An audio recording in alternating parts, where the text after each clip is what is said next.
Bonjour et bienvenue dans cette 8e et dernière vidéo sur les processus fondamentaux de l'apprentissage. Aujourd'hui, j'ai le plaisir d'accueillir Romain Filstroff, qui a une trajectoire particulièrement originale et qui, pour notre académie, est singulière puisqu'il n'a que 26 ans, alors que les académiciens sont rarement aussi jeunes. Il a une trajectoire singulière, passionné par la linguistique. Il a cherché à faire des études, en particulier en Autriche, pour perfectionner ses connaissances et surtout, passionné par la transmission, il a ouvert un site YouTube qui a un nombre très important d'abonnés. Romain, je vous laisse la parole. Moi, j'ai un rapport assez compliqué à l'apprentissage, je dois bien l'admettre, puisque j'ai besoin de l'apprentissage pour vivre. Je n'envisage pas ma vie sans apprendre. J'ai tout le temps besoin de me renouveler dans mes pratiques, de me renouveler dans même ce que je fais, ce qui fait que je suis parti d'un milieu, d'une région particulière, et aujourd'hui, j'étais dans la ruralité, maintenant je suis à la ville. J'étais destiné à une formation technique, je suis plutôt dans un milieu intellectuel. Et finalement, j'ai l'impression que ma vie va être faite de reconversion parce que j'ai tout le temps besoin de m'orienter vers quelque chose qui me stimule un peu. Et ce qu'il y a de plus stimulant, c'est que c'est un peu l'inconnu, c'est d'apprendre des choses qui sont vraiment en dehors un peu des sentiers battus. Il y a quand même une constante dans tout ça, c'est que moi je suis passionné de linguistique et que je le suis depuis très tôt. Et c'est quelque chose qui pour moi était très largement inaccessible. Tout simplement parce que je n'avais pas accès aux bibliothèques, pas accès à l'université. En tout cas, personne de ma famille n'avait été à l'université. J'avais un cousin qui avait été à l'université, mais je ne le connaissais pas. Pour moi, c'était quelque chose d'assez mystérieux, d'assez même mystique. Et puis après avoir lutté un peu contre le système éducatif, parce que bon, j'aimais beaucoup apprendre, mais l'école n'aimait pas beaucoup m'enseigner, je vais dire ça de cette façon-là, parce que je n'étais pas vraiment faite pour les cases de l'enseignement de l'école. J'étais un élève considéré comme très moyen, j'étais très intéressé par plein de choses, mais je n'étais pas du tout fait pour l'enseignement vertical, pour vraiment avoir une autorité et un savoir tout fait, tout donné, et c'est comme ça et pas autrement. Il fallait vraiment que je comprenne les choses, donc c'était vraiment assez compliqué pour moi de le gérer. Et donc je suis parti, après cette action de vie, à l'université, et puis sur YouTube, donc faire mon travail de vulgarisation. Et c'est vraiment ce qui est le plus stimulant pour moi, c'est de chercher à comprendre les choses et à les restituer en fait. Et essayer de provoquer un peu l'étincelle chez les gens, qu'ils se rendent compte que déjà tous les sujets sont potentiellement intéressants.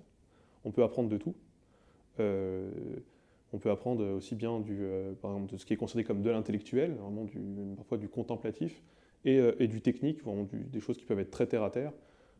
Bon, il n'y a pas de limite, c'est pas du tout partitionné, et ça sur YouTube c'est très bien, c'est on peut trouver du contenu pour apprendre de tout. Moi quand je suis arrivé sur YouTube et il a fallu que j'apprenne à faire de la vidéo, eh bien j'avais tout là, et c'est du savoir qui est vraiment très pratique, c'est vraiment du tutoriel vraiment, même parfois un peu comment dire, un peu austère. Et donc moi j'ai apporté ma pierre à l'édifice en vulgarisant une science que j'aurais voulu avoir en accès quand j'étais plus jeune. Et je pense que c'est le travail de beaucoup de vulgarisateurs sur YouTube, c'est justement d'apporter un savoir tel qu'il a été vécu en tant que manque aussi. Il nous a manqué ce savoir, on aurait voulu apprendre ces choses, et donc on va essayer pas les enseigner, parce que c'est un peu, on n'est pas des enseignants, mais essayer de les restituer, essayer d'intéresser à ces thématiques, comme nous on les vit en fait. Alors Romain, vous êtes passionné par la linguistique tout en regrettant que son enseignement soit si difficile d'accès et surtout qu'il soit vertical. Puis-je vous demander ce que vous pensez quant à l'horizontalité de la connaissance et de la diffusion de la connaissance? Moi, ce qui vraiment je trouve génial avec Internet de manière générale, et c'est pour ça aussi que j'y trouve tout mon bonheur, c'est que le savoir n'est pas vertical. Le savoir n'est pas... Enfin, il y a une part de verticalité, bien évidemment, mais le savoir, on est beaucoup plus dans l'échange. Sur YouTube, il y a une section commentaires. Les vidéastes, on interagit avec eux en convention, on interagit avec eux en message, on leur écrit des mails, on leur parle sur Twitter.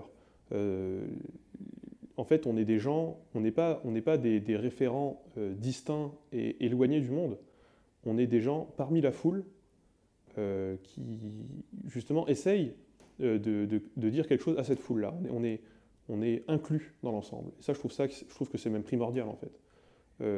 Et ça nous évite les positions un peu de savants, et donc aussi un peu l'idéalisation qu'il peut avoir avec, et aussi le côté un peu réfractaire. Il y a pas mal de public pourrait très bien être réfractaire à toute forme d'autorité académique, tout simplement parce qu'elle n'y est pas habituée ou parce qu'elle ne se pense pas digne de ça, elle ne se sent pas à l'aise.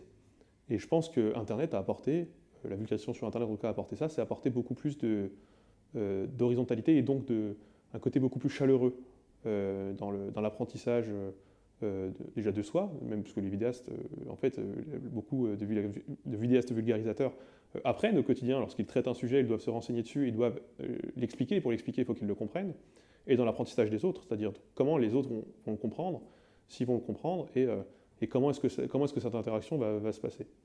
Et pour moi, c'est peut-être même le plus intéressant dans tout ça. Moi, ça m'intéresse très peu de faire quelque chose de magistral ou de solennel, de très carré. Ça ne m'intéresse pas, sinon je serais parti dans des milieux traditionnels. Mais je vivais mal ces milieux traditionnels quand j'étais plus jeune, alors je me vois mal en devenir moi-même un acteur aujourd'hui. Oui, il est vrai qu'Internet horizontalise le monde de la connaissance qui n'est plus la propriété des sachants et des enseignants. Toutefois, Internet véhicule aussi des bobards qu'on appelle des fake news. Comment prenez-vous en compte cette réalité dans la diffusion des connaissances que vous faites? Ce que je trouve génial avec Internet, c'est que je pense que contrairement à l'époque où il y avait une radio et une télé dans les foyers et l'information arrivait toute faite, c'est qu'on peut trouver l'information soi-même. Pour ça, il faut bien évidemment être un minimum éduqué, parce que sur Internet, on trouve de tout et de rien. On trouve beaucoup de choses qui sont conspirationnistes, qui sont des contenus complotistes d'extrême droite notamment, beaucoup. Il y a une montée d'extrême droite assez importante sur Internet. Il y a beaucoup de scepticisme scientifique dans le mauvais sens du terme, c'est-à-dire qu'on va remettre en cause tout et n'importe quoi, les vaccins, le fait que la Lune tourne autour de la Terre, le fait que la Terre soit ronde, etc. Et ça, c'est une partie d'Internet, et c'est vrai, elle existe. Et de l'autre côté, il y a les vulgarisateurs, eux, ils ne se mettent, comment dire, ils ne prennent pas le parti inverse, c'est-à-dire ils ne donnent pas des informations toutes faites pour les contredire. Non, au contraire, ils vont plutôt donner les clés. Ils vont plutôt dire, regardez ce qui est vrai, ils vont demander pourquoi est-ce que c'est faux. Selon vous, pourquoi est-ce que c'est faux, pourquoi est-ce que c'est vrai. En fait, ils vont plus poser des questions qui incitent à la réflexion, et qui permettent à la personne qui ensuite apprend, qui reçoit le contenu, de remettre soi-même en question ce qu'il pense pour acquis, et de lui-même faire le cheminement en fait, vers la vérité, dans le sens, comment dire, pas dans un sens absolu, mais dans un sens un peu diffus. Et ça, moi, Internet m'a beaucoup aidé là-dessus, c'est-à-dire que ça m'a permis de remettre en question plein de choses que je pensais vraies, inéluctables. Et en même temps, ça m'a permis aussi d'avoir une bonne dose d'esprit critique, c'est-à-dire essayer moi-même de comprendre et de décrypter les contenus qui ne sont pas fiables, et donc d'avoir un apprentissage raisonné, d'avoir un apprentissage intelligent. Donc pour vous, c'est la bonne question qui est importante, et pas la réponse. Totalement, les questions permettent un cheminement personnel. Les réponses toutes faites, si jamais on n'a pas confiance en la personne, elles ne valent rien. Merci Romain, ce que vous nous avez raconté est bien en ligne avec ce qui nous a été dit par Olivier Houdet et Alain Berthoz. D'ailleurs, j'incite tout le monde à aller sur votre chaîne YouTube qui est en description.